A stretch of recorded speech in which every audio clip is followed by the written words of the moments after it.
John, thank you, and thank you everyone else for coming. It's wonderful to be back in this beautiful city and on such a beautiful day. I'm hoping the day will actually not remain quite so beautiful, because I want you to be able to see my slides in full Technicolor qualia, which I'll be talking about. It's a great honor to be invited to give these lectures, I think particularly for a psychologist, not even really a cognitive psychologist. I've done a lot of things in my life, but the one thing I've never been is a philosopher. My talk will be somewhat different from the last few series of Pufendorf lectures. I checked up online to see what kind of thing you were used to, and I thought, well, I can't do that. I can't read you a paper of that kind, though I do have texts of my talks. These are going to be lectures. They're not going to be, I hope you wouldn't get the same from reading them in a book. And I hope the visual element will actually be an important part of your experience.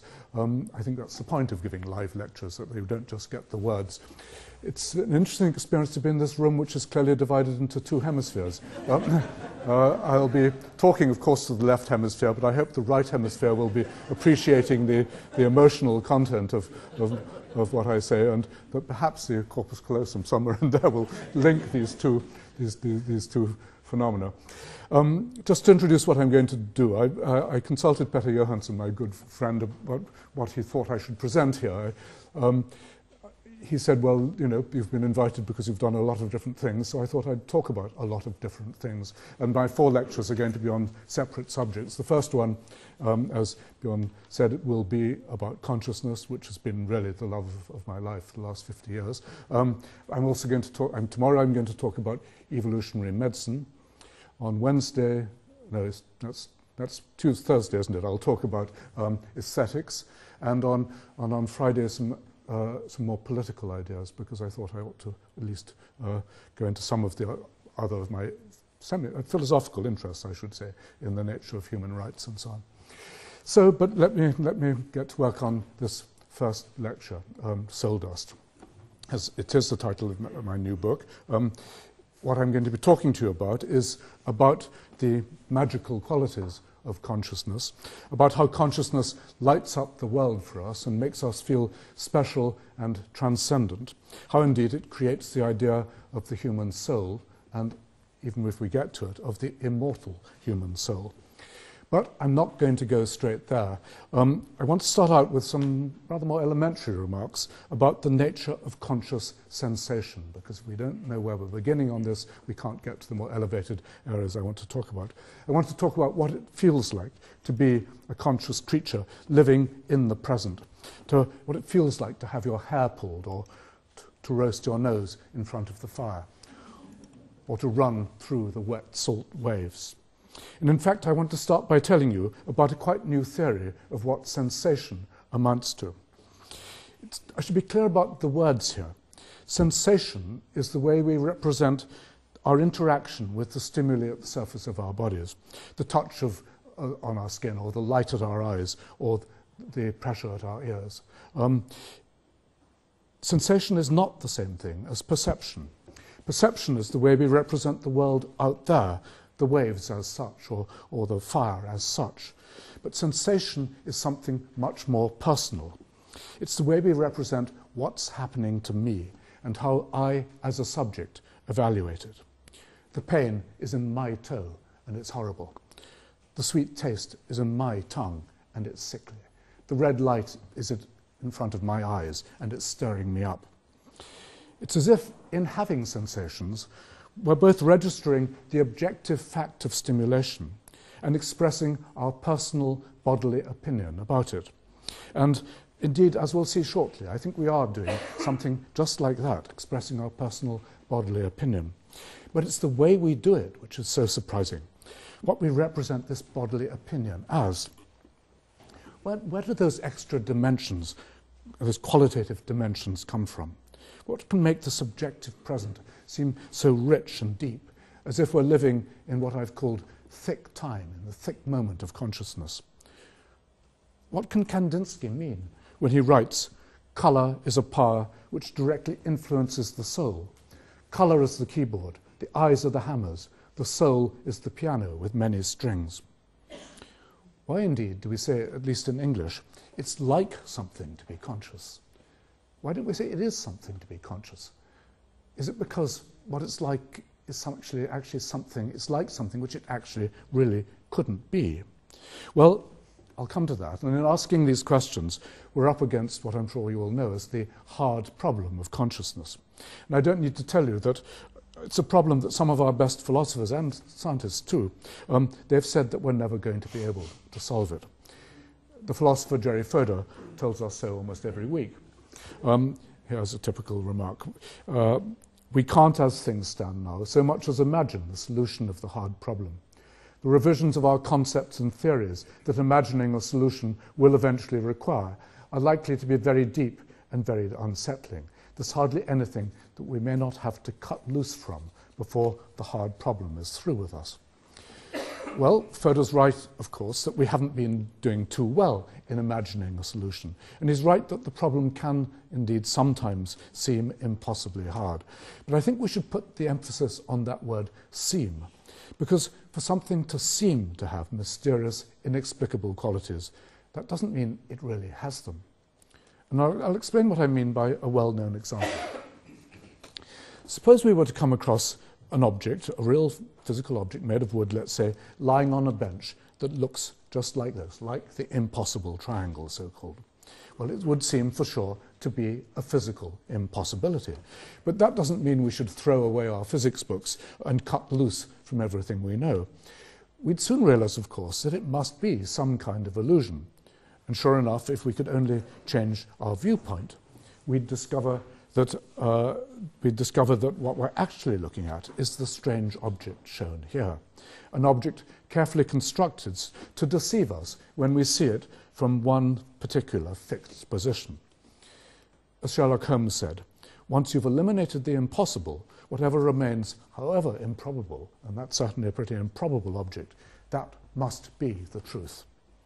And indeed, I think the truth about consciousness, if only we can see it from the right perspective, is that it is indeed a highly improbable bit of biological engineering, a clever trick played on us by nature, but one that really does have a relatively simple explanation. So, where should we begin? What questions should we be asking? Well, Jerry Fodor has had more to say. Nobody, he writes, has the slightest idea what consciousness is, or what it's for, or how it does what it's for, to say nothing of what it's made of.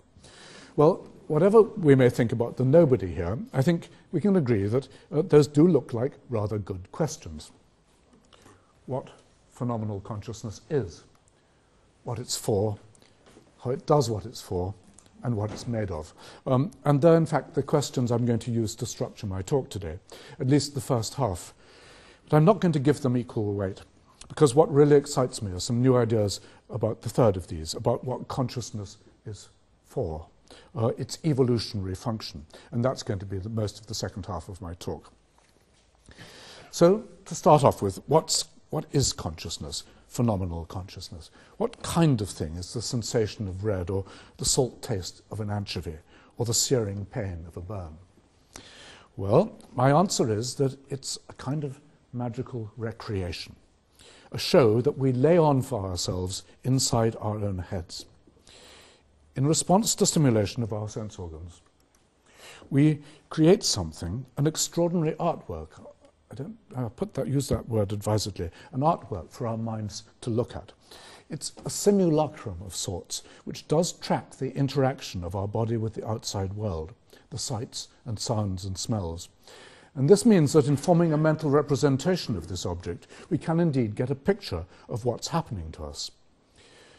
But the object we're creating does much more than merely track our interaction in an objective sense. It steeps it in subjectivity. It adds a personal dimension. It colours it with emotion. And on top of all of that, it adds a mysterious dimension of temporal depth. So that now, when we form a representation of it, we don't simply discover what's happening. We get to have a picture that it's like to have, which is like something in the sense which Tom Nagel introduced. A picture that has indeed acquired some weird and rather wonderful properties, lifting us as subjects of it into a new level of reality, or perhaps we should say now, of non-reality. All right, so I've drawn this as a theatre. How about this theatre? Many of you will know that, that philosophers in recent years have mocked the idea of there being any such theatre, inner theatre inside our heads, where the brain creates a simulacrum for another part of the brain to look at. Dan Dennett's led the field in criticising this idea. The persuasive imagery of the Cartesian theatre, he says, keeps coming back to haunt us, lay people and scientists alike, even after its ghostly dualism has been denounced and exorcised. Well, Dennett would be right, of course, to dismiss the idea that there's a place inside our heads where one part of our brain creates a replica, a faithful replica of the world for another part of the brain to look at. Because then, of course, you'd need another part of the brain to look at that and so on in an infinite regress. But despite its entry into the philosophical literature, I think this use of the word theatre is entirely misleading. Replication is not what theatres are about, not real humanly created theatres. What real theatres are about, what their place is, where events are staged in order to comment in one way or another on the world, to educate, to persuade, to entertain. That's a picture of Dennett's idea of the replica, and here's a theatre now. But that's what a real theatre is about. It's not creating a replica. Just look at this audience. Clearly they're not there to see a replica, they're there for the added value that the theatrical drama provides. Now, of course, they wouldn't show this rapt attention if it were simply a replica. But suppose now that rather than this being just a simple replica, this egg was to have been magically transformed. Supposing it were to have been coated in batter and toasted, and that, amazingly, it come to resemble the Virgin Mary. Well, that would be something else entirely. And as many of you probably know, this particular bit of French toast sold for $3,000 on eBay. So now, in the case of consciousness, what I'm suggesting is that part of our brain is indeed staging a magical show in order to influence the judgment of another part of our brain, to sell the world to us, and indeed perhaps to sell it for more than it's really worth. And what's that for, biologically? In what respect do conscious creatures lead better or more successful lives? Well, I'll be coming to that, but I'm going to put that off for the moment. But first, let's ask, how does the spectacle of consciousness I've suggested is occurring, how does it get to have its spectacular qualities? How does it do what it's for, in Fodor's terms? If this indeed is what's on show, what can be going on backstage to create it? What strings are being pulled within the brain? Well, my answer is that it must indeed be some kind of illusion, a trick played on one part of the brain by another. And you'll see now perhaps why I've chosen this impossible construction to illustrate the idea of its being like something to be conscious. Because as we've seen, it's quite possible to construct something that looks like this, for real, or if not like this, it would be quite hard to construct out of wood. At least we saw that you can do it in that case. And indeed, let's watch it being done. You've probably seen this before. It's a very popular optical illusion called the Penrose triangle, or tri-bar. But did you know you could make your own three-dimensional one? Let's get to work.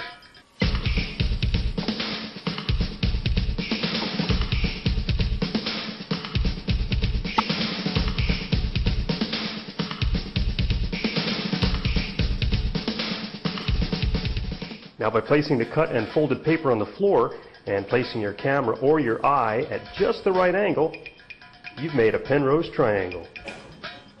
So here's what we see, and what I'm suggesting is here is what we've made backstage to create the illusion. And I'm serious. I think this wonderful illusion-generating object provides just the kind of model we need for understanding consciousness.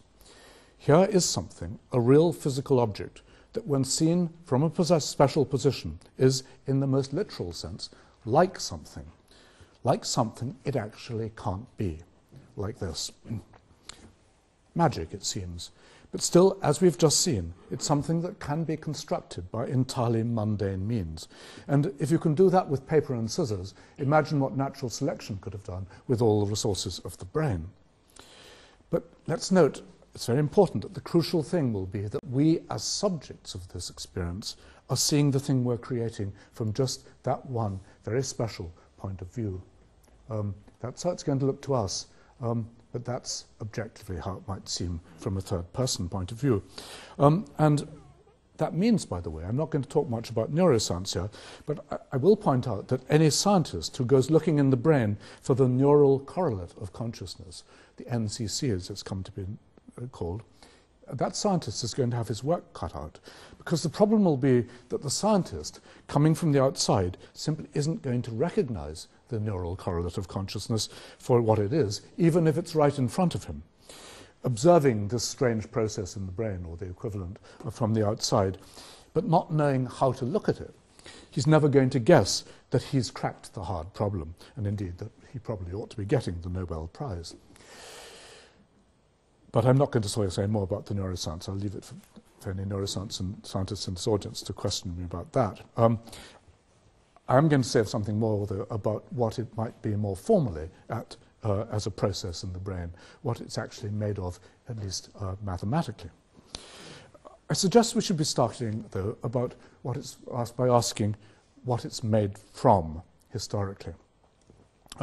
If this up down there is now the sensory magic show as we know it, then how did it start off in evolution?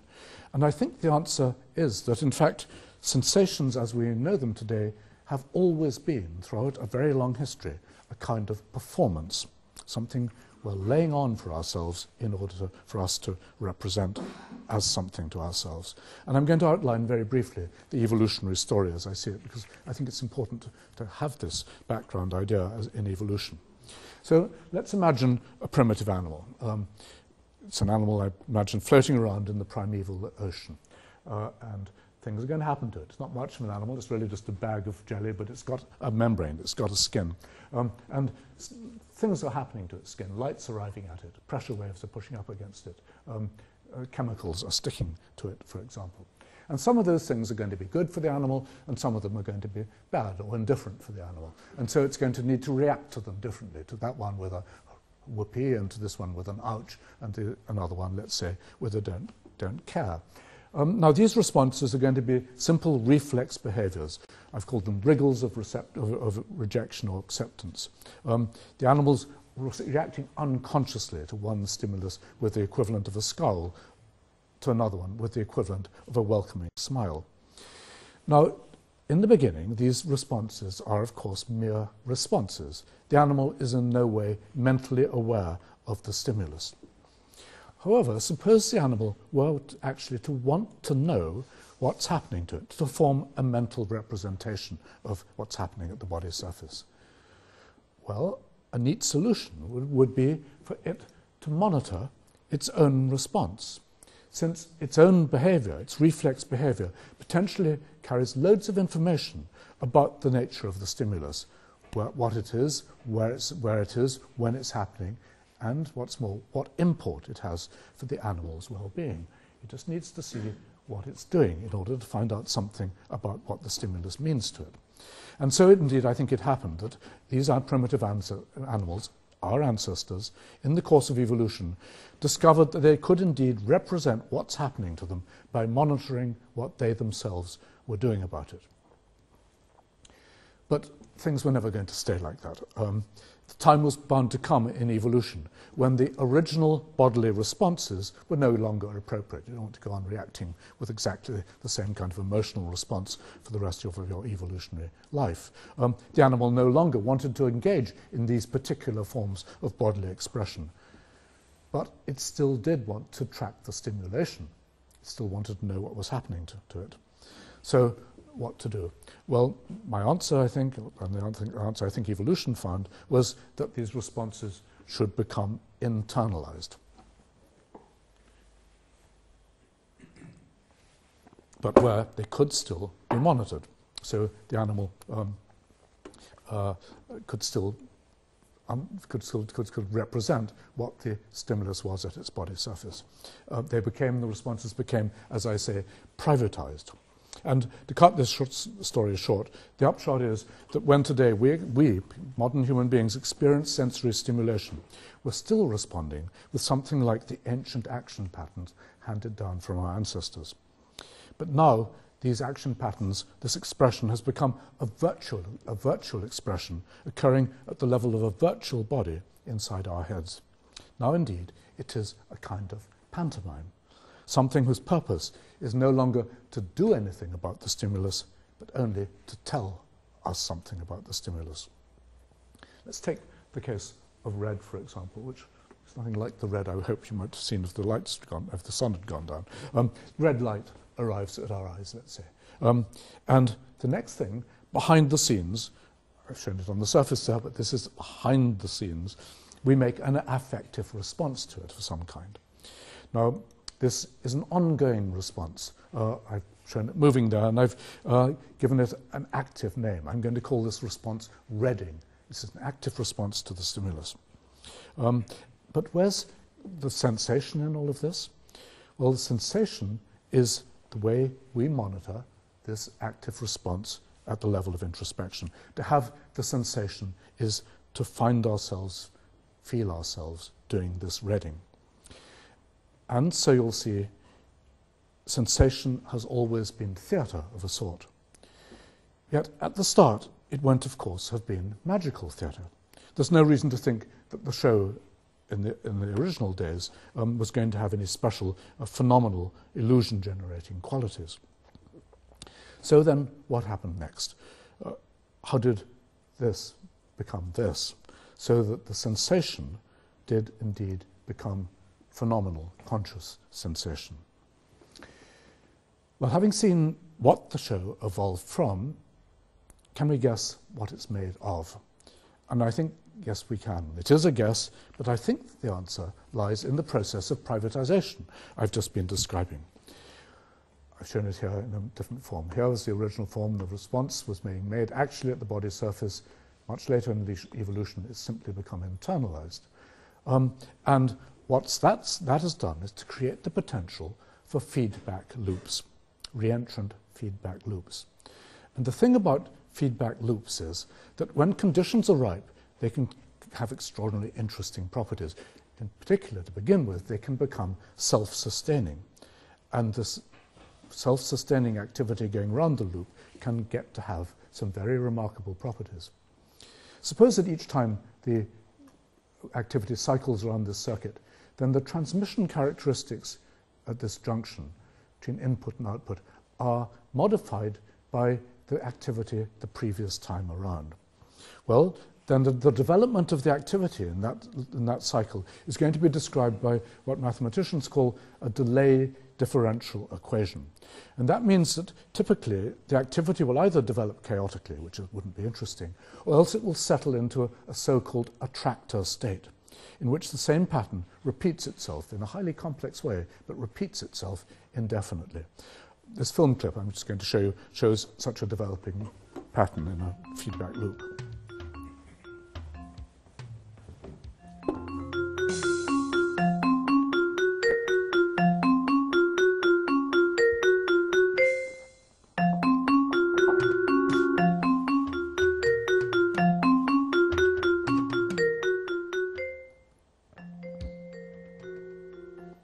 Well, that's an example of a simple attractor in 3 dimensions. And here's another one. But often the attractor, which develops out of these loops, will turn out to be very much more complicated than that and will occupy a higher dimensional landscape. And the number of additional dimensions that would be needed to describe it can be very large indeed. In fact, there will be cases where it would require a graph with an infinite number of dimensions to describe the stable activity in that feedback loop.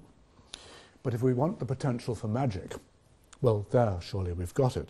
Suppose that natural selection in designing the sensory show had all those extra dimensions to play with. The mind boggles at the possibility for creating mathematical objects in the brain that, when monitored internally, could seem to have extraordinary, out-of-this-world properties. Almost anything, of course, we'd want to want to suggest. But to be more specific, and I'd better show you something how it might actually work. If there's one thing which everyone who's thought about sensory consciousness has remarked on, it's the peculiar temporal characteristics of the phenomenal experience. Imagine yourself looking at a cascading waterfall or listening to the song of a nightingale. Physical time is flowing linearly forward, with no let-up in the relentless passage from one instant to the next. But that's not how you experience it at the level of sensation. Rather, at the level of sensation, the present moment, the now of sensation, seems to hang on a little, as if each instance of sensation is still there for you for a brief period after you create it, as if it happens for longer than it happens. So what could possibly be going on? What could give rise to this illusion, of course it has to be an illusion, that the past is still present, as if you are living in that time I called thick time? Well, as it happens, there's an answer we can take right off the peg. The philosopher Douglas Hofstadter has pioneered the analysis of a special class of feedback loop he calls a strange loop. In Hofstadter's words, for someone observing the cycle of activity in such a strange loop, then in the series of stages,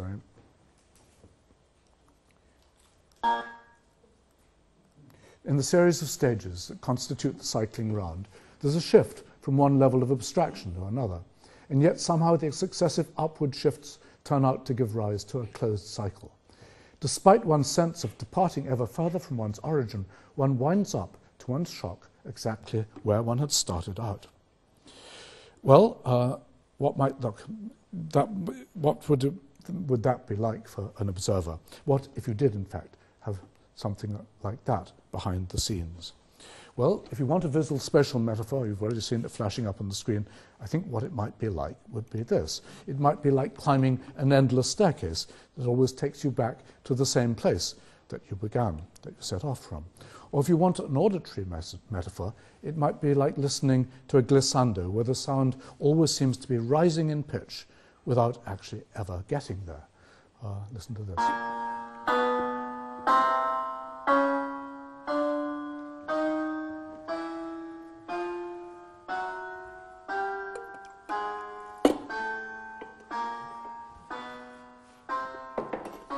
Well, I want to go on playing that to you to persuade you what's really happening there. The sound isn't changing.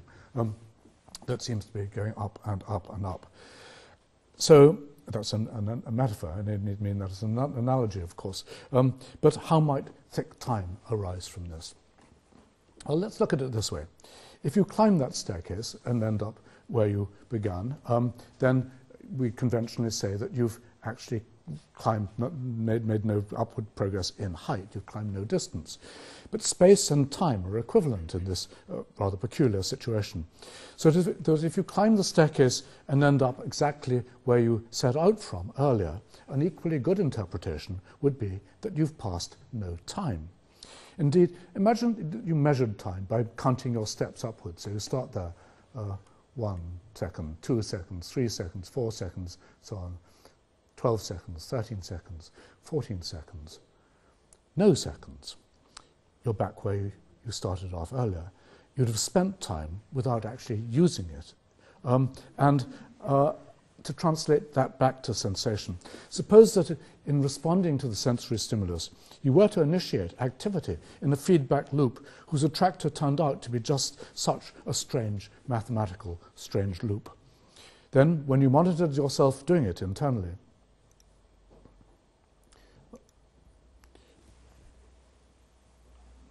and represented that as sensation, would you indeed find yourself living in something like that thick moment, a moment which seems to catch its own tail, and where you could spend time without actually using it up?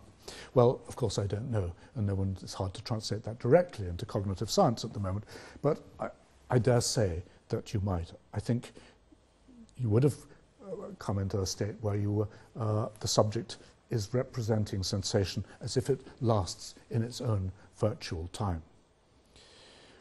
Of course, those ideas do need a lot more work, and I won't begin to claim that we've cracked the hard problem yet, but I will claim that cracks are beginning to appear in it. We've begun to see how what kind of solution could possibly work. It's not beginning to seem quite as unbelievably difficult as Jerry Fodor made out, but maybe we can discuss that as we go on. It's enough for now about what consciousness is made of. I want to get on to what consciousness might possibly be for, this kind of consciousness. We've plotted a route from a primitive amoeba to somebody living in the thick moment of sensation. But why did natural selection take that route? Whatever was the advantage in moving up that scale? Well, I think that philosophers and scientists who've asked this question have routinely missed the point, because they've had completely the wrong expectations about what consciousness is doing. They've expected consciousness to be playing some kind of practical role in intelligence or in cognition. And then they've been puzzled because it doesn't seem to. Here's Jerry Fodor again. He's always good for a quote. Consciousness seems to be among the chronically unemployed. What mental process can be performed only because the mind is conscious, and what does consciousness contribute to their performance? Why then, he says, did God bother to make consciousness? Well, of course, he's asking the right question. Why did God bother? Or we should probably say, why did natural selection bother? But you'll see that he's assumed that consciousness must be providing us with some kind of new skill. It's helping us to, as he believes, to achieve something, some outcome that we can achieve only because we're conscious. Like, say, a bird can fly only because it's got wings, or you can understand this last sentence of mine only because you know English. But as I've hinted already, I don't think the role of consciousness is like that at all. Let me say it again. Consciousness is theatre. Its job is to change our outlook on life, to give us a new view of just who and what we are, and what kind of world we live in. Not to give us a skill. Well, how can it be changing our worldview in these ways? There's obviously too much to discuss in half an hour, and there's a lot more in my book about this. But let me give you a taste of how I think it works, in human beings at least. So, we can start at a very simple level, just how it might contribute to joie de vivre. In the process of becoming and remaining conscious, I want to say, in the simple pleasure of being there, we discover a new purpose in our own existence. As Lord Byron wrote, the great object of life is sensation, to feel that we exist even though in pain.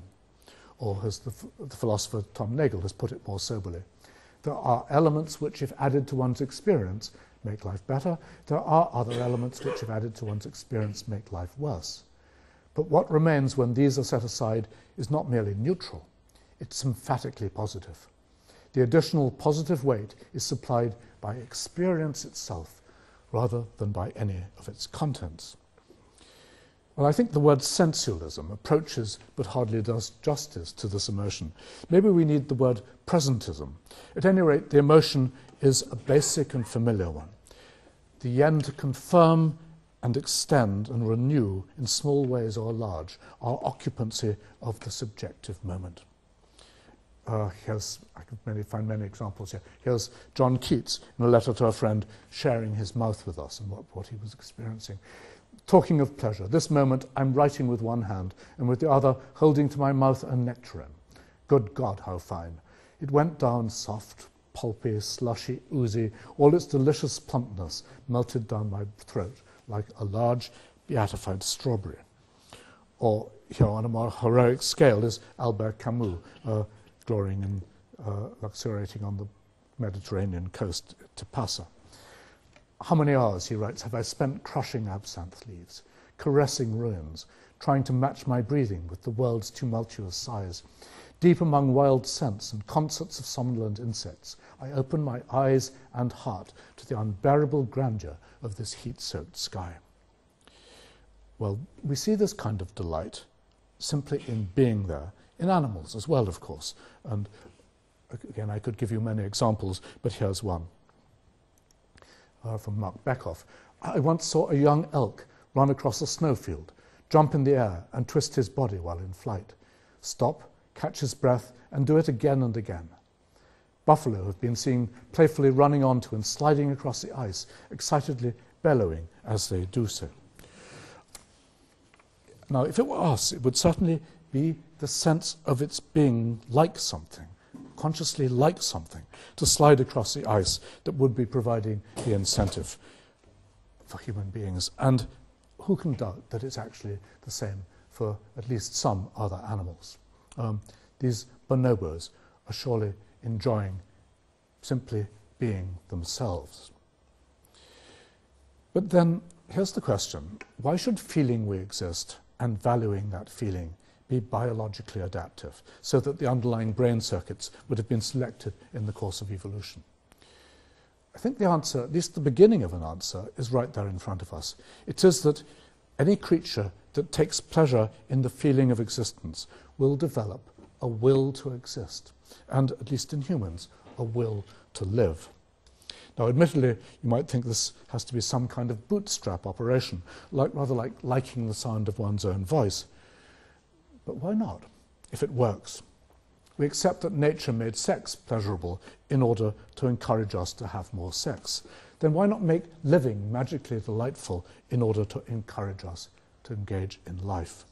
And at least in humans, to increase our fear of death. As Philip Roth, in an interview a few years ago, wrote, "I'm afraid of dying. I'm 72. What am I afraid of? Oblivion, of not being alive, quite simply of not feeling life, not smelling it." Roth is clearly contrasting oblivion with something else, something. And that something, I think, is provided by his sense of the theatrical space he occupies, living in the presence of sensations, feeling and smelling, that thick moment of consciousness.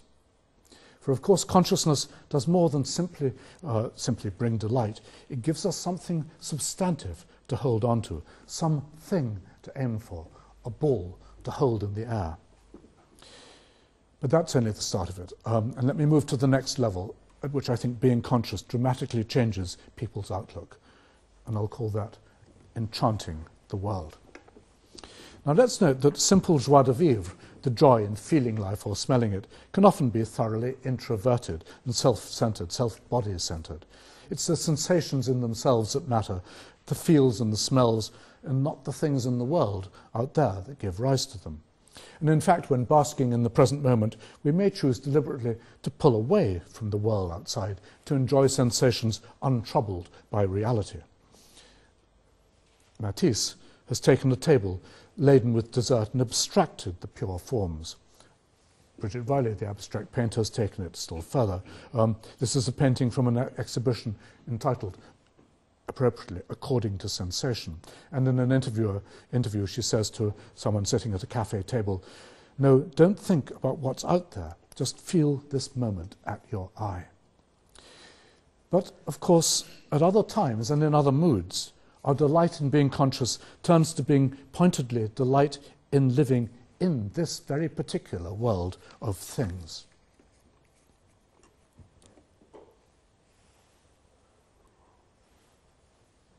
The Dutch painter De Heem, on whom Matisse based his painting, has created not just a feast for the eyes, but he's drawn attention to the glories of the world in itself as such.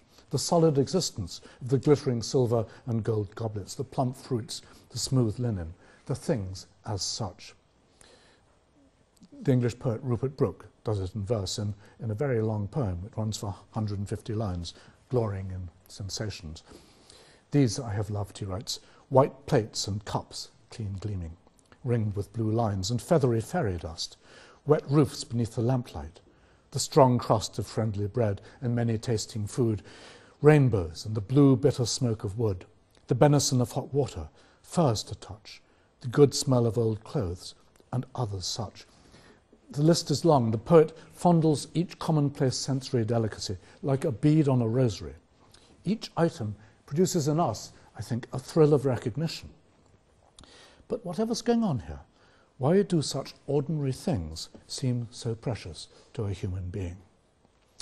Well, surely it's because some of the magic of our sensations is rubbing off on the things out there.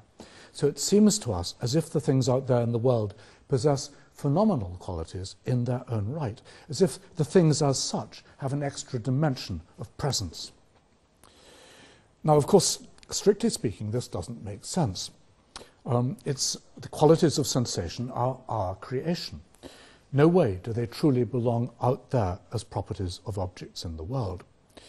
In the case of a red tomato, for example, it's the sensation of light at our eyes which has the phenomenal red qualities, not the tomato. The tomato is physically red. It's not phenomenally red. But here's the thing. All our experience has been that red tomatoes and red sensations go together. Salty anchovies and salty sensations go together. Cold water and cold sensations go together.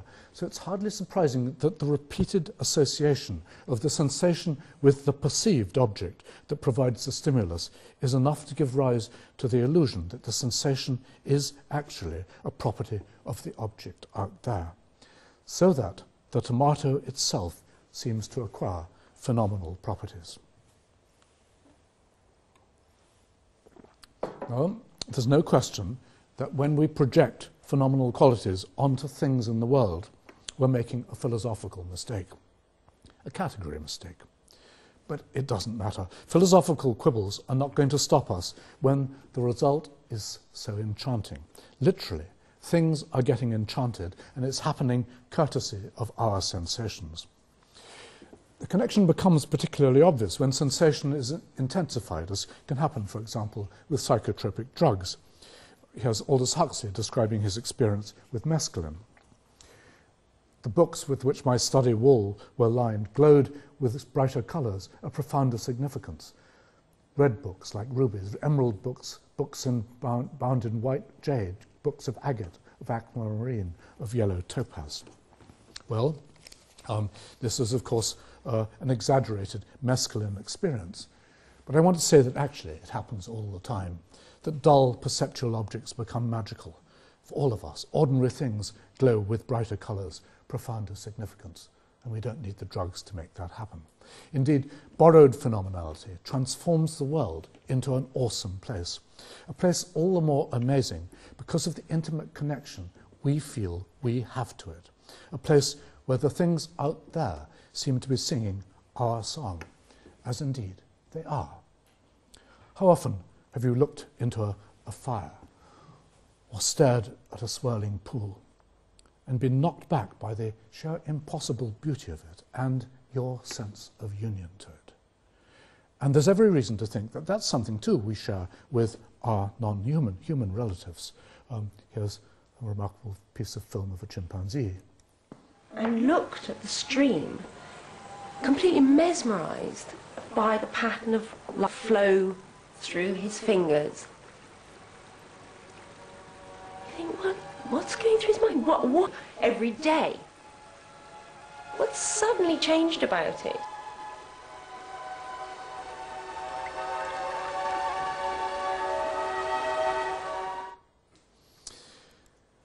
The caption of a new book, it's called The Last Human. It reads, "The play of light and shadow between tree, sun and sky fills this Neanderthal man with a sense of awe." Well, why not? Why shouldn't we speak of our Paleolithic ancestors as experiencing awe, and for that matter, chimpanzees as well? But then how does this attitude of awe affect survival? Well, I think we can say it certainly puts us in a frame of mind to count our blessings. It's not just good to be alive, but it's wonderful to be alive in this astonishing world. And here's Rupert Brooke again. In a flicker of sunlight on a blank wall, or a reach of muddy pavement, or smoke from an engine at night, there's a sudden significance and importance and inspiration that makes the breath stop. It's a feeling that has amazing results. I suppose my occupation is being in love with the universe. Well, if we want an adaptive function for consciousness, perhaps being in love with the universe will do. But more specifically, what can we translate that into? Being in love. Being in love is a powerful emotion. It motivates us to engage with things, to investigate them, to make them, to go out and find them. The chimpanzee goes to the stream in order to play with the water and experience the sensations. But here's a different kind of example.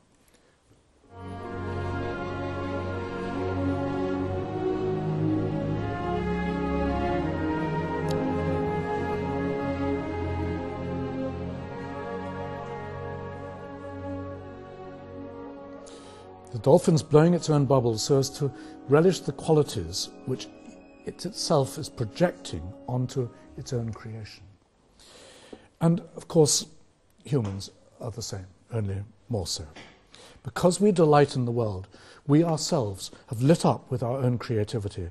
We've become creatures dedicated to play and to exploration, with the result that simply by indulging our love affair with things, we learn ever more about the true potential of the world we live in. Another picture from the same book. A juvenile Australopithecus greets a new morning 2.5 million years ago. And again, why not? It's the emotion of every child on a spring morning. Where am I going? I don't quite know.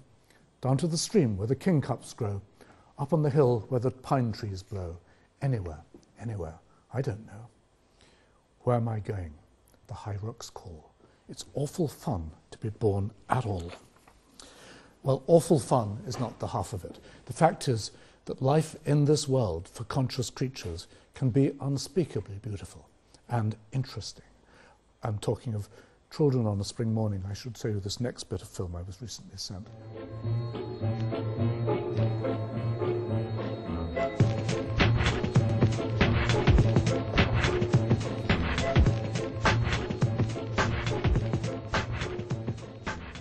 And rather like in Brooks' poem, this young deer went on playing in the water and, for line after line after line.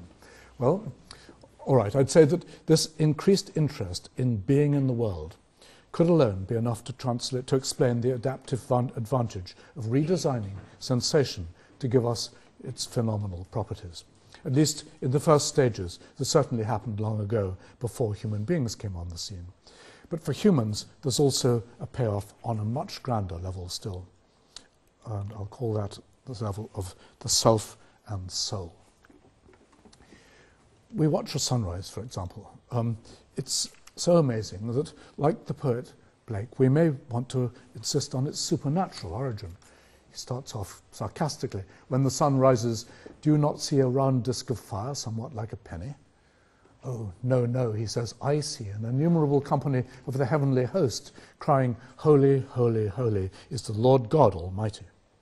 But another English mystic, Thomas Johann, went straight to the paradoxical truth of this. By the very right of your senses you enjoy the world. Does not the glory of the sun pay tribute to your sight? When we watch that sunrise, the sun, as I said before, is singing our song. Oscar Wilde summed up the shocking but wonderful reality of this. It's in the brain that everything takes place. It's in the brain that the poppy is red, that the apple is odorous, that the skylark sings. And Francis Crick, 100 years later, called this the astonishing hypothesis, that you are in fact no more than the behavior of a vast assembly of nerve cells, and that everything is coming from your brain, from you. But I don't believe to many of us, or to most of us, when it comes to it, this really is so astonishing. At some level, we all already know it. Since we were children, we've all explored the wonders of subjectivity. Children are natural-born human philosophers. Back in the playground, we were, all of us, already asking the deep questions.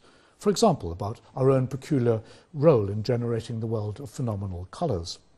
Could the light of the sun that I experience as subjective red be what you're experiencing as subjective blue in some sense? But how could we even begin to ask those questions unless we'd already hit on that strange truth that all this glory really is down to us? I may say I've argued with philosophers about whether children ask these questions. David Rosenthal maintained to me that of course, John Locke had invented this question, the question of the inverted spectrum, and you couldn't even have begun to ask it until you'd done at least part 1A philosophy. But I think it's most parents' experience that their children come to them asking those questions from kindergarten onwards. And I think it's time philosophers caught up with the infants in some ways. So it's we who are doing it. And it means we should indeed take a high view of ourselves for being conscious. What am I doing here? What's it like to be me? What's it like to be the author behind the scenes of all this magical stuff? Well, what is it like? Well, one thing is it's like owning it. It's like it's being mine. And Thomas Johann had something to say about that. Thomas Johann was actually much more radical in his fantasies than the prim Victorians who made that first stained glass window imagined. Here's a new window recently created, which I think captures the man better. And here's what he wrote. The streets were mine. The temple was mine. The people were mine. Their clothes and gold and silver were mine. The skies were mine, and so were the sun and the moon and the stars, and all the world was mine, and I, the only spectator and enjoyer of it. Well, of course, Johann, like Huxley with his mescaline, is in a peculiar state of self-congratulation here. And mostly we're more laid back about it. We're used to it. We take it for granted. But what we're taking for granted is a kind of miracle. And for humans, it shapes our sense of self.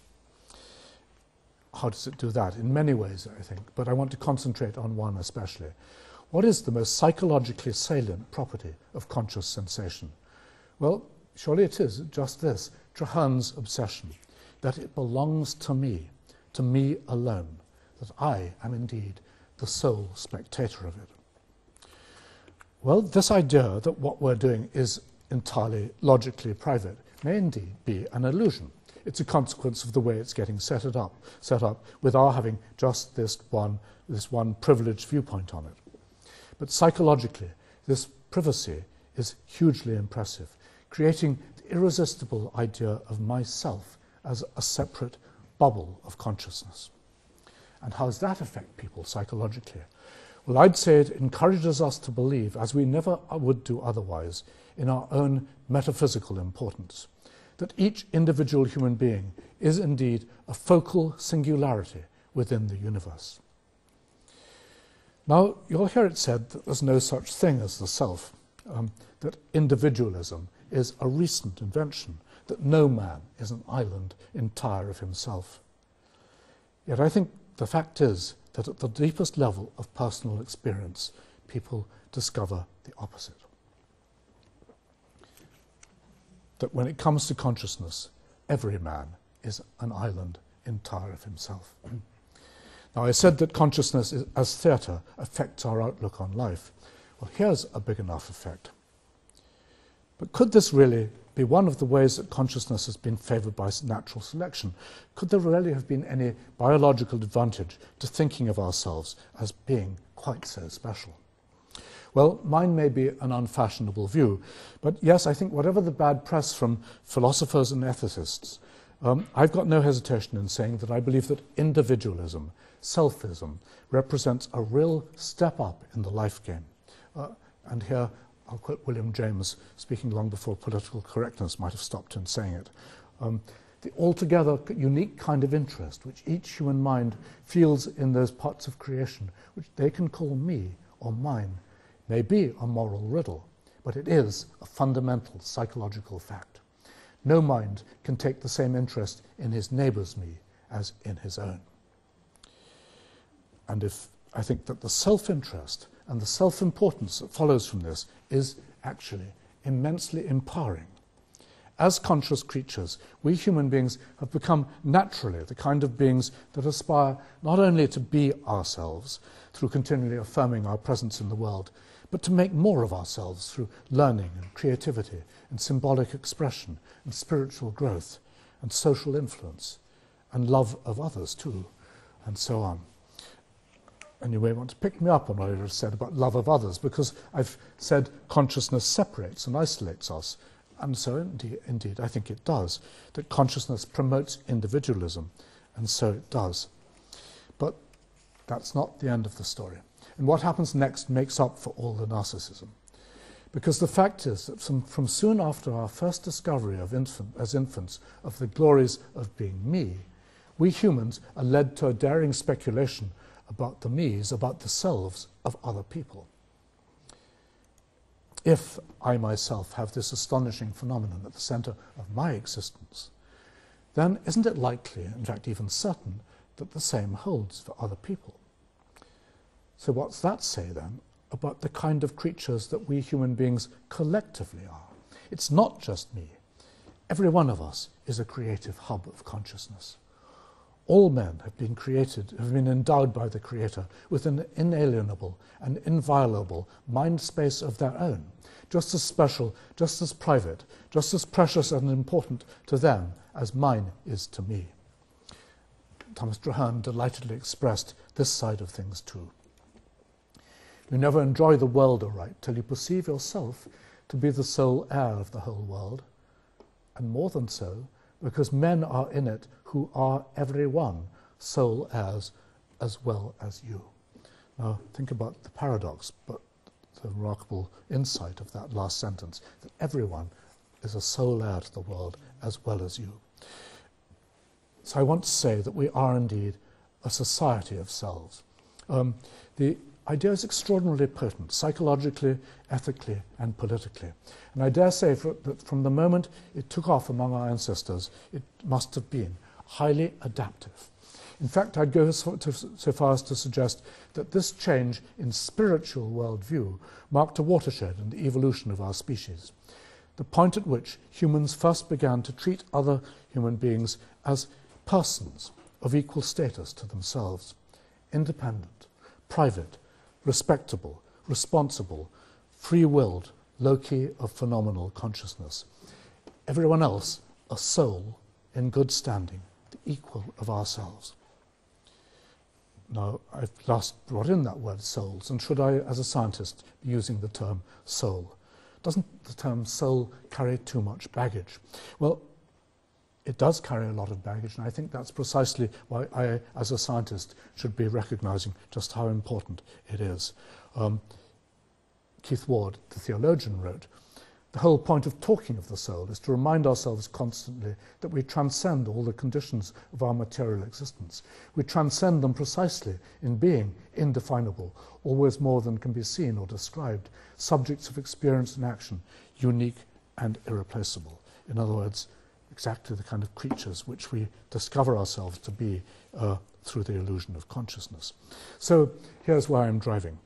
I think that for members of the human species to live in a world where people in general have this opinion of themselves is to live in a world that we can call the soul niche. And I mean niche now in the conventional ecological use of the term, an environment to which a species is adapted and in which it's designed by nature to flourish. Trout live in rivers, and gorillas live in forests, and bedbugs live in beds, and humans live in soul land. Soul land is a territory of the spirit.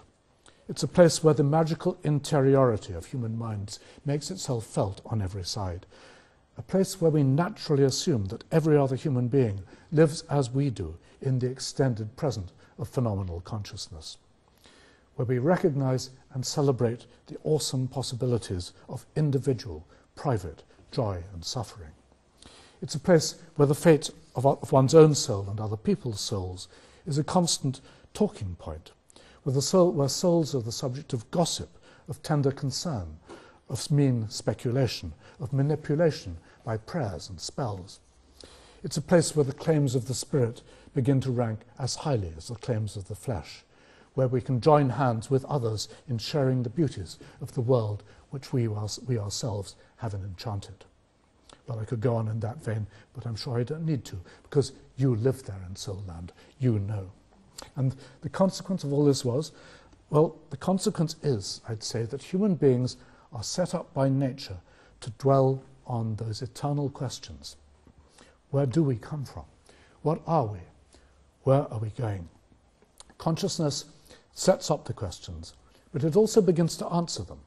And it's been in asking and answering these questions that our species, as a biological entity, has raised itself nearly to the level of the gods. Well, can we as anthropologists and archaeologists, for that matter, begin to guess when this development came about historically? No one's had any good, clear suggestions about it, and perhaps because they haven't thought about it in quite these terms. But I do like to think that there are clues in archaeology, and I'll point you in the direction of one. In the village of Villafamish, it's in the Valencia region of Spain, there are some rock paintings from the cave just below the castle, down there, which date to about 15,000 years ago. And when I visited the cave a few years ago, I was taken aback to see the resemblance of one of these images on the wall of the rock of the cave to a drawing I'd made earlier to illustrate the privatization of sensation. I made that drawing 10 years earlier, I may say. Now, of course, I can't help wondering, was this painting, in fact, an early Neolithic representation and celebration of what it means to have a self? Well, if that's so, let me take that bit of speculation a bit further. What about all those other spirals and cups and rings within rings, designs that seem to speak so strongly of interiority, that are a recurring theme of rock art wherever human beings have settled right across the world? America, Australia, even in Cambridge, England, one was discovered last year. Well, archaeologists have had no good theories of what such symbols are about. It's even been suggested that a multiple representation, such as that one from Ireland, that there's some kind of field plans to map out the geographical territory. Well, with due reservation, I think these are souls. I think these are soul plans mapping out the social territory. This is the Bronze Age version of this.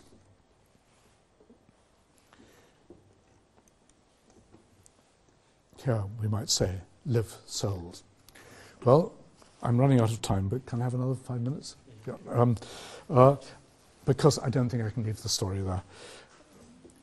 Here live souls. Sorry, I've gone down.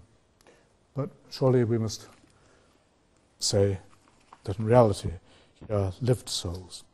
Because what's certain is that the human beings who made those marks on the rock are here no longer. The marks on the rock persist, the individual human beings do not. Soul land, I have to say it, is dangerous territory. And perhaps you know the reasons. Perhaps you saw that eagle about to whisk this young one away. I showed you my son in the waves in Ireland.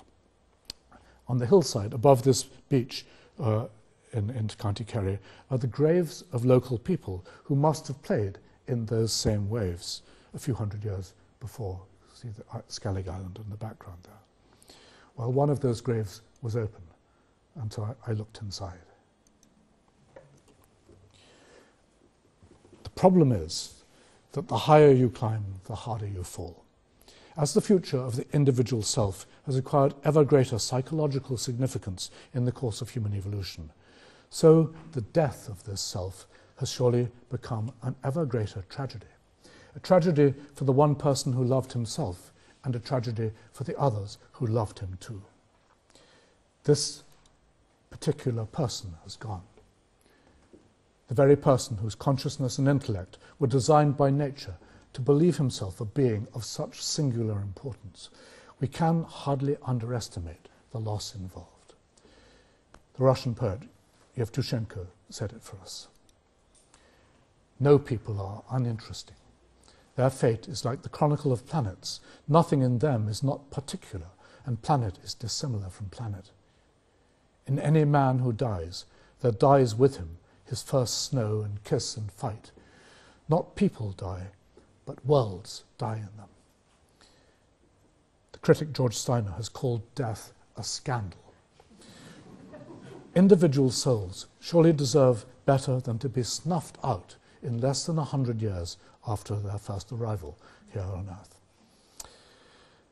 Now, I suppose it's true that if we can think like detached evolutionary scientists, we ought to be able to reconcile ourselves to death, at least theoretically. Because we'll recognize that this has, of course, always been nature's way Individual survival has never been the main concern of biological evolution. What has mattered is the survival of genes and germlines. And in fact, evolutionary progress would come to a stop if individuals did live forever. And perhaps we don't actually have to be scientists to think like that. Non-scientists too can, of course, surely take comfort from the idea of cultural continuity. The thought that even if our individual selves can't survive, we can still have some sort of presence after death through the things we leave behind, especially through the lasting effects we've had on other people's lives. Well, maybe, I don't know about you, but Woody Allen, for one, was having none of that. I don't want to achieve immortality through my work. I want to achieve immortality through not dying. I don't want to live on in the hearts of my countrymen. I want to live on in my apartment. And in wanting to live on in his apartment, also of course known as Woody Allen's body, Alan Shawley speaks the deepest language of the embodied human soul. There are no two ways about it. As conscious creatures, we've been selected, designed to consider death the ultimate betrayal. So what's the way out, if there is one? Could consciousness itself provide a way out?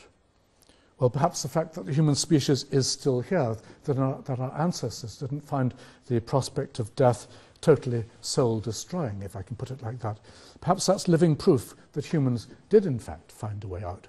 And in fact, as I describe at some length in my book, it's about the last third of it, but I've no time to tell you about it now, I think consciousness did have one more trick up its sleeve. Nature gave us each a natural soul, a common or garden spiritual presence in this world. But in doing so, she paved the way for human culture to come up with the idea of a supernatural soul, an out-of-this-world soul, a soul that goes on living in some fashion even after the body has turned to death. And so, I think despite all, we can be sure that the individuals buried in those tombs above the beach, that they went to their deaths in the full expectation of being resurrected somewhere else. Well, perhaps that's not quite the solution Woody Allen was asking for. But nonetheless, if you can't live on in Manhattan, you could do worse than to live on as an angel.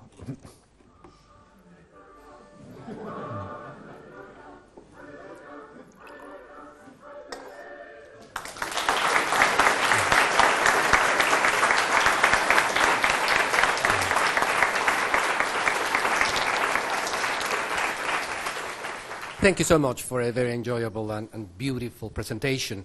I wanted to ask you, in your model, one of the puzzling things that we have to deal with is that consciousness, at the same time that it gives us all the treasures you are mentioning, it also typically makes us be distracted all the time, so that become distracted all the time, so that instead of being in thick present, we are going back and forth from one thing to the other and not quite being there most of the time.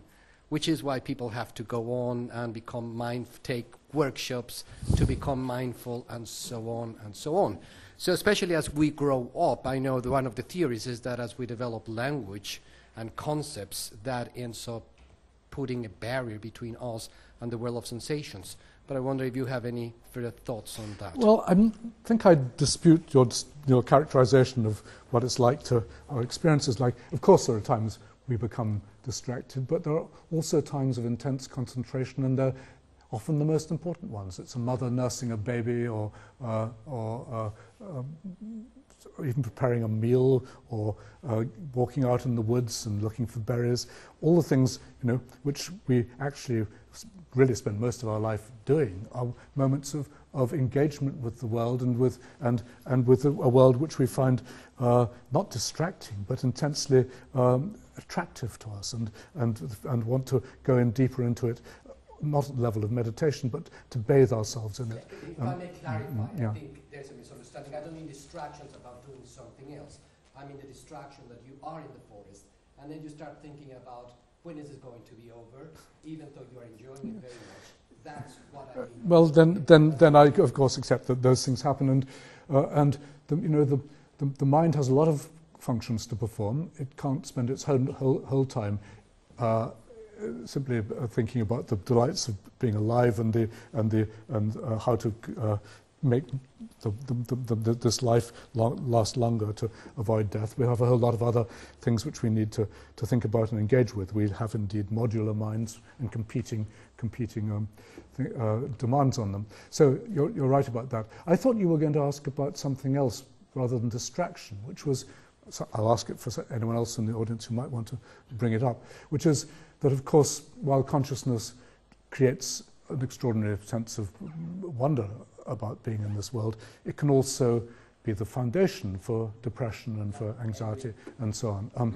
And of course I acknowledge that too. I think the simple answer is that you can't have one without the other. You wouldn't appreciate the pleasures that you derive from being conscious if it wasn't both from the sometimes actuality of the deadening of sensation, which comes in depression, for example, when the circuits are effectively closed down, the loops are not have a much shorter time constant, if you want a physiological analysis of that, or for that matter, when the pain, however extraordinary and magical it may seem to be, is also something which you want to escape from. But let's remember what Byron said, the great purpose of life is sensation, to feel that we exist even though in pain.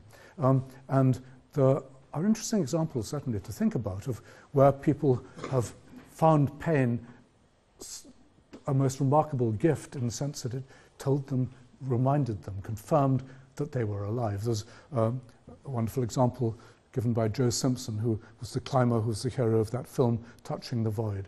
Have any of you seen Touching the Void?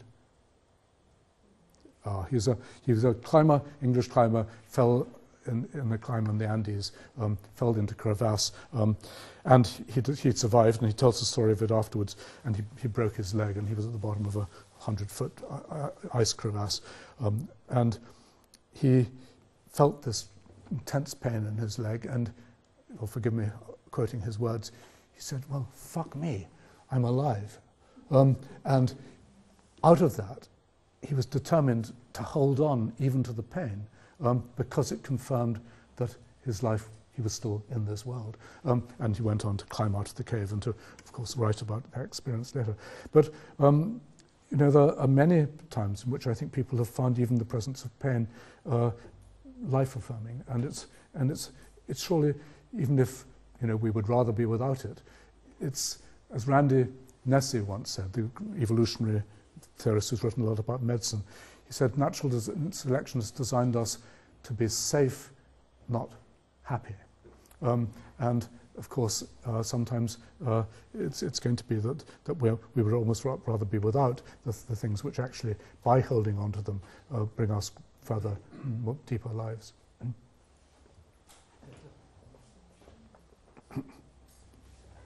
I love the movies you showed of the dolphin playing with its own bubble and the deer playing around in the water puddle.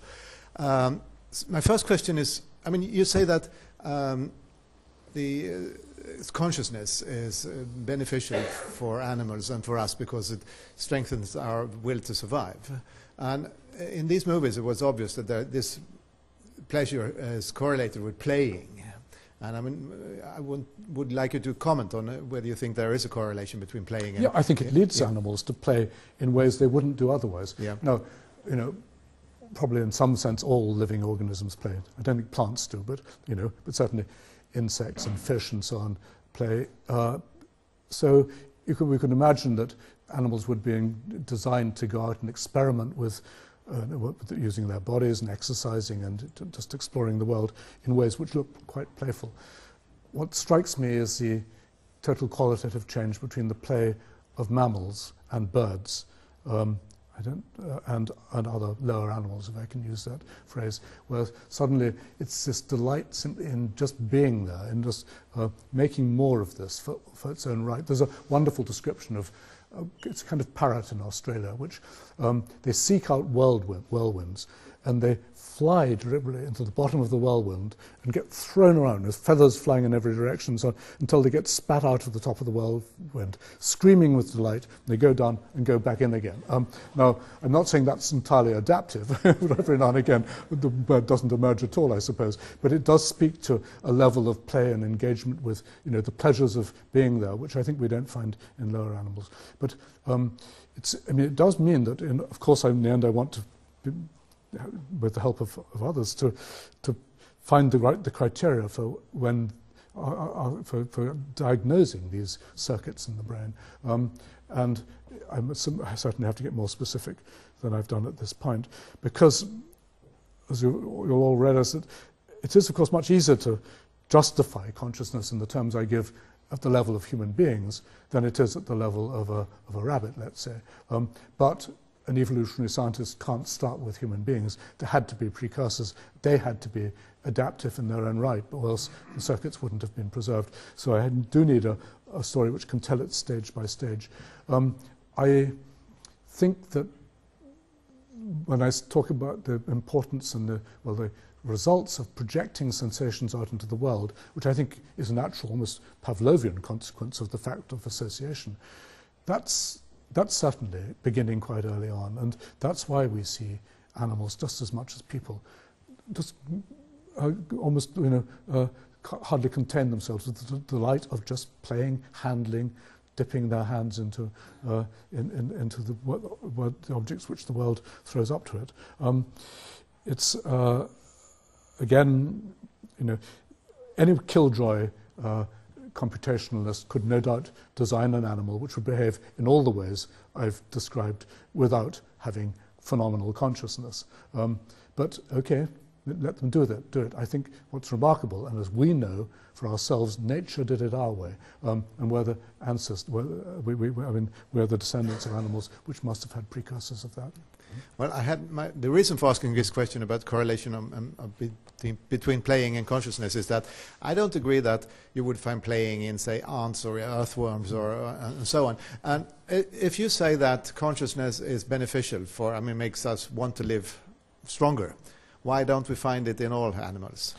I think we might say, why don't you find color vision as soon as you get color vision or whatever? Evolution is a sequential business. It won't, unless there's some newly adaptive function for changing the design of an animal, it won't occur. If animals are living in a particular kind of ecological niche where they're managing just fine, like an oak tree can grow in a forest without consciousness. And I think an earthworm can manage very well without it too. Then there's going to be no motivation for natural selection to change things, particularly since new brain circuits are costly.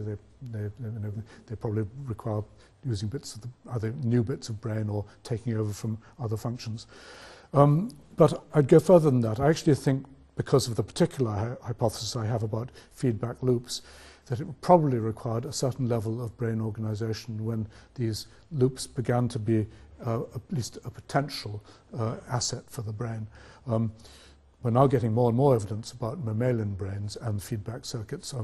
Just last week there was a paper published in Science, by the way, which has identified the one significant neurological difference between humans. They looked at people in vegetative state, and neuropsychologists now distinguish between those who are minimally conscious and those who aren't conscious at all. The minimally conscious are the ones who will respond to their name or or clench their right hand when they talk about playing tennis or whatever. So it's clear that although they can't move, they have some consciousness. The one distinguishing mark between those and the ones who are apparently truly unconscious is the complete absence of a particular kind of feedback between the frontal lobes and the rostral side of the brain. And that interests me particularly, of course, because I'm suggesting that sensation arose through motor acts. It arose out of our doing something about the world and then noticing what we were doing. And of course it's the front of the brain which controls motor acts. So I think that kind of feedback from front to the back of the brain is exactly what we should be looking for. It's also, of course, where I think we should be looking for that neural correlate of consciousness if anyone's brave enough to go looking for it. But I've talked to, for example, to Francis Crick when he was still alive, and Christoph Koch, his colleague, who were looking at the back of the brain. They said, well, that's where visual information comes in, so if we're looking for the correlate of visual consciousness sensation, that's where we'll find it.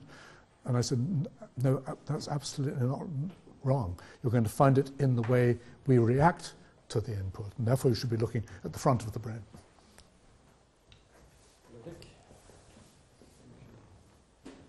Thank you for this fascinating lecture. And I think I agreed with many things you said, but I have a question, and it's probably because I'm so uninformed about those things. So the idea would be to explain the evolutionary advantage of consciousness in terms of, making living more exciting, given the presence of phenomenal consciousness. And that in turn leads to engaging with the world in ways which are exactly, effective, and that way, of course, those individuals are going to multiply and so on. But, suppose what would be the alternative? Well, I guess that we need it's from the evolutionary point of view, it's advantageous to be able to think and to solve problems, and then the question is, well, could we have the ability to do those things without phenomenal consciousness? And of course, in one sense, one could say, oh, well, of course, it's possible, because here are those computers. If they are sufficiently advanced, then maybe this is precisely what they are doing. They are sort of doing the thinking without having any phenomenal insight, right? Yes, but the problem is was nature able to develop those things? So maybe an alternative hypothesis would be that, well, in order to develop those advanced capacities, it was necessary to develop phenomenal consciousness first, right? I think a lot of people have thought that something like that must be true, and the philosopher John Searle, for example, argues that, and he simply won't accept that you could have non-phenomenal consciousness. I know he was lecturing here a few years ago. I think that that's just wrong. No one has been able to provide principal reasons why you couldn't have this sort of cognition without phenomenal consciousness. And what's more, there's reason to think that nature has developed it without phenomenal consciousness, both the evidence of the sophistication of unconscious cognition in our heads, which can be, solve problems and certainly, have semantics and even linguistic abilities and so on. But even in the area of sensory experience as well. Some of you will know of a phenomenon called blind sight. Do any of you heard of blind sight? It's a very strange syndrome where, after damage to the back of the brain in humans, the subject believes that he's completely blind. And he says that because there are no sensations. There's nothing it's like to experience the visual world. And yet it's been shown that these subjects can actually take in and process visual information and respond to it in intelligent ways, and yet without being conscious in any way at all. So that's a clear case where perception has been dissociated from sensation. I mean, I was probably the first person to describe this syndrome. I found it in a monkey I worked with for 7 years, who'd had her back of her brain removed, and I taught her to see again. I couldn't ask her the questions which we've later asked about humans, about what it's like. But I did work with a young woman who probably had blind sight for another reason, not because the back of her brain had been damaged by a car accident. She'd been blind since the age of 3 months from cataracts. And she was a Persian girl. She was brought to London to have an operation on her eyes to remove the cataracts. And the surgeon had told her that after that she would have her vision restored. Well, I met her a few months after she'd come to London for the operation, and she was in complete despair. And she told me that the operation had been a failure, nothing had changed, her life was worthless. She'd spent 15 years of her life imagining how wonderful it would be to see again, reading poets, talking to people about glories of vision and so on. Now, you know, she'd had the operation, and as far as she was concerned, nothing had changed.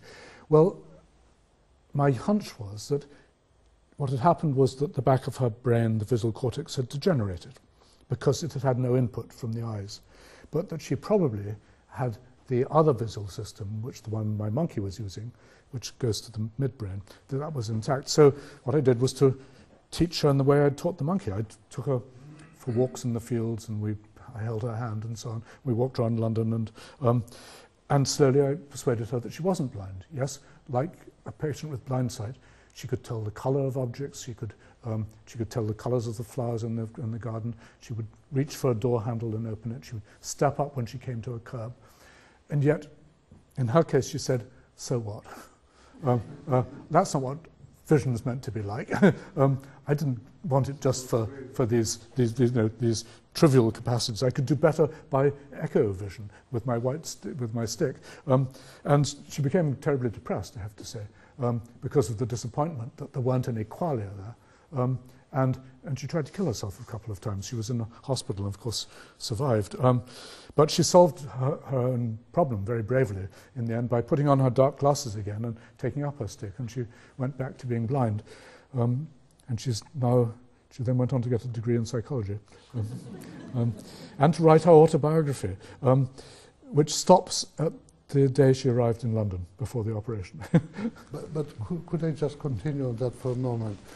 But that's true. So there could be this kind of non-conscious cognition, right?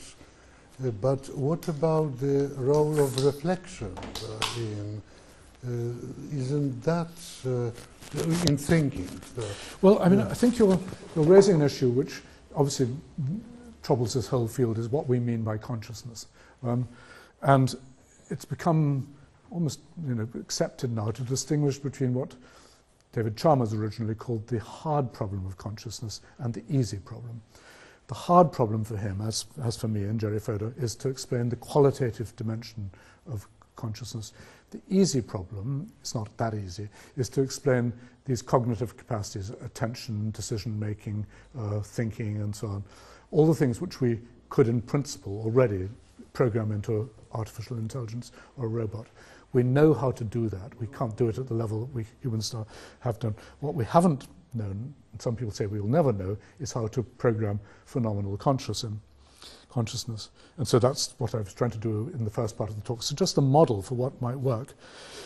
Can I raise again an interesting question which I think comes directly from yours, which is, okay, well, supposing we did want to put phenomenal consciousness into a robot, could we do that? And I think there's no question, yes, why not? If we wanted to, why might we want to? None of the artificial intelligence systems we're using at the moment require it. If you're programming a cruise missile, you don't want to give it phenomenal consciousness. But I can imagine a situation in which we might. In the next 100 years, or less than that, we're going to have to launch missions to outer space to find out another home for human beings. We're going to have to expand our territory. We're going to need to begin to populate the world, the universe beyond the Earth, for the sake of our own survival. We can't send humans on these missions, these early exploratory missions, because they're just not tough enough. We're going to have to send machines. So we're going to send robots in our place to explore the world and report back to us on these very long journeys.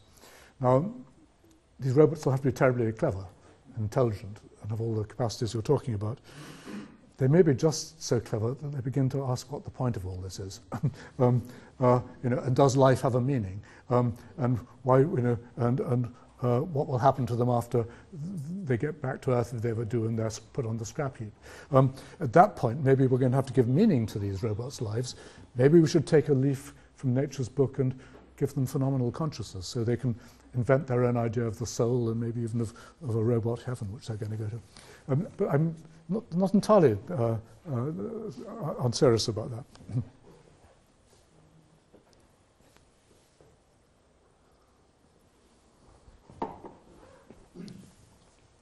Thank you indeed for bringing English souls into this ancient room, and yours as well.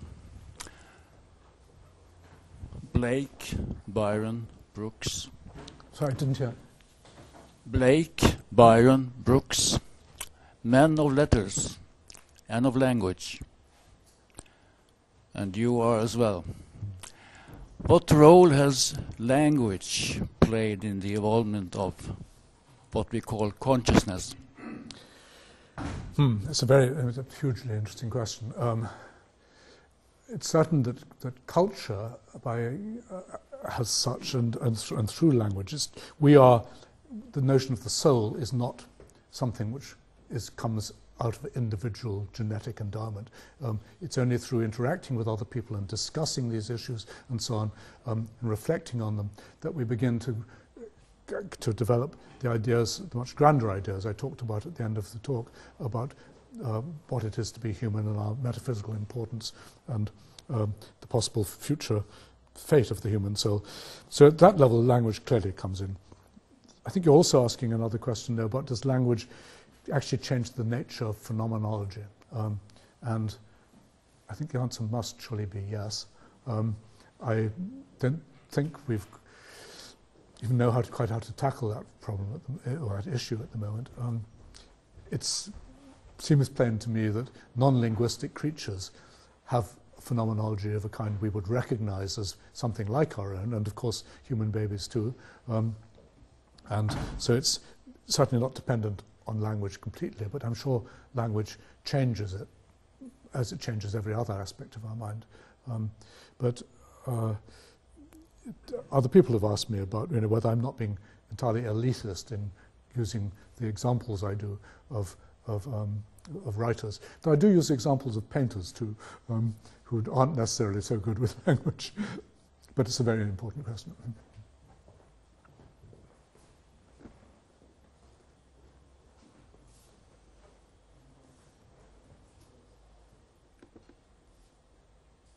Yes, sir. I will just permit myself to ask you a very simple question. Coming back to the Neanderthal picture you show us, when that Neanderthal man came to have enough frontal lobe or whatever to feel bad conscience, we are coming to the moral aspect of the thing.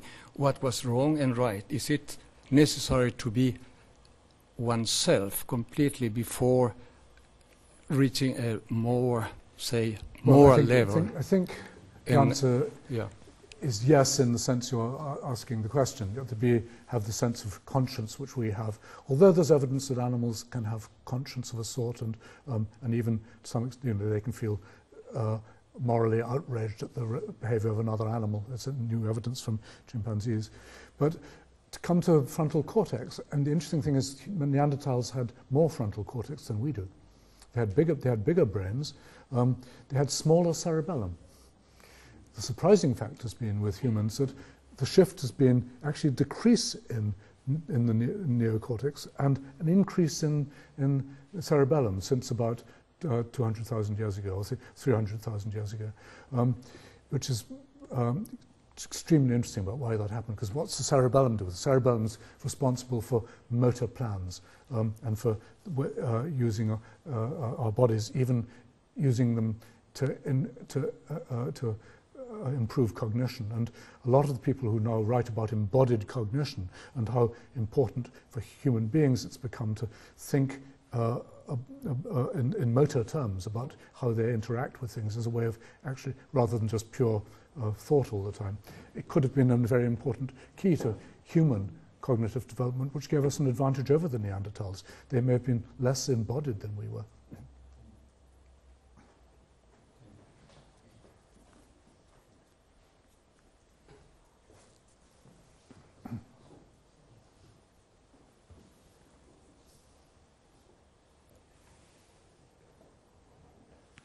Yeah, so I was curious about this argument that that I think you're making, if I'm not misunderstanding you, to the effect that there's some evolutionary advantage to developing phenomenal consciousness, because that would in some way make you value life or your experience of sensation more.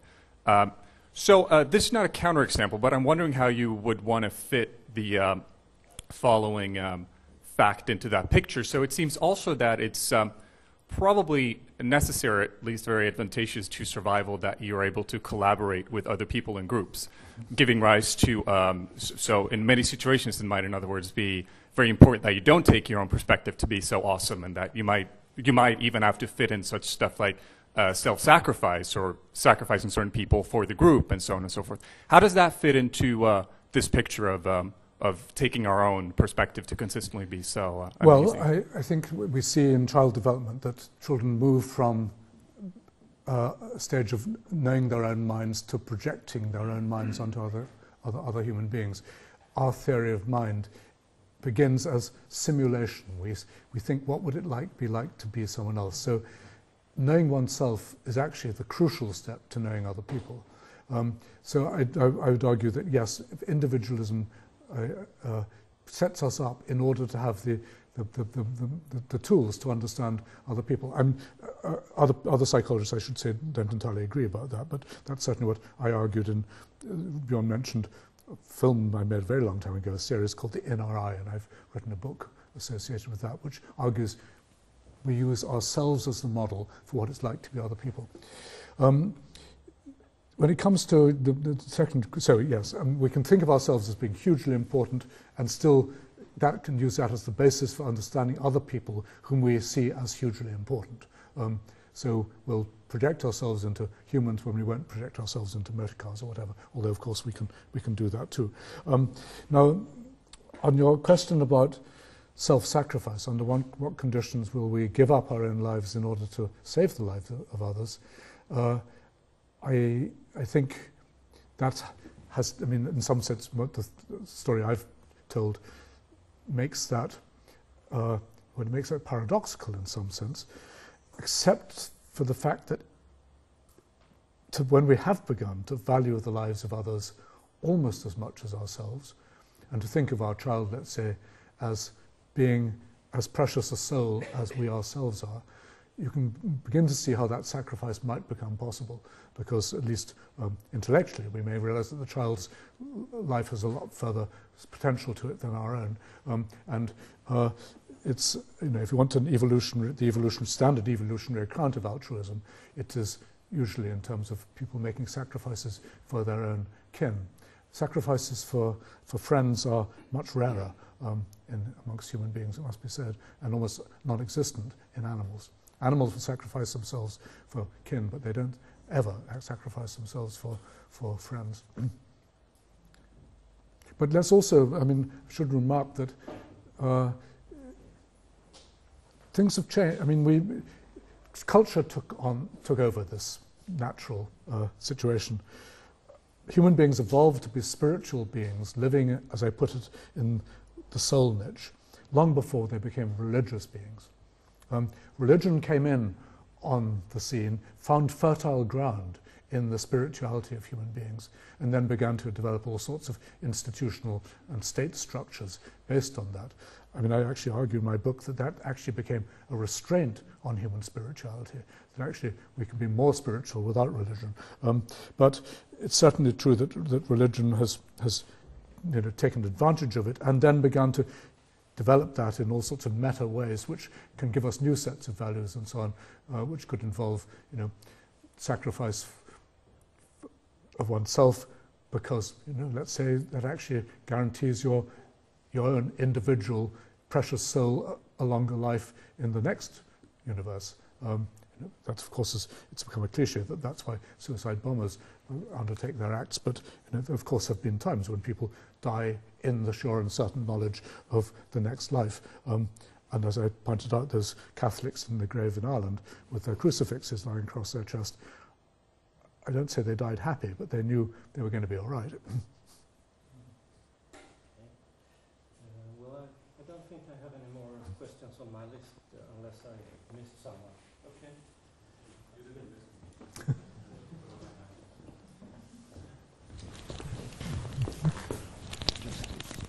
So I'll do this very brief. I can see people are tripping. You talked about the immediate phenomenal consciousness, and you talked a bit about how we project what's likeness or qualia out onto people and onto things. And I'm a bit curious about how do you see the role of introspection in relation to what it is like and phenomenal qualities?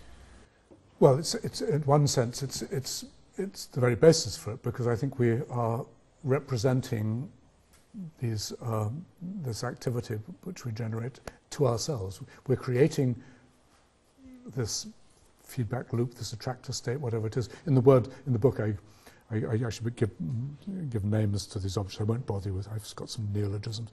Anyhow, we're creating something in response to stimulation, which we then represent to ourselves as having these qualities. So it's representational, and if by introspection you mean just representation, then of course it's introspective.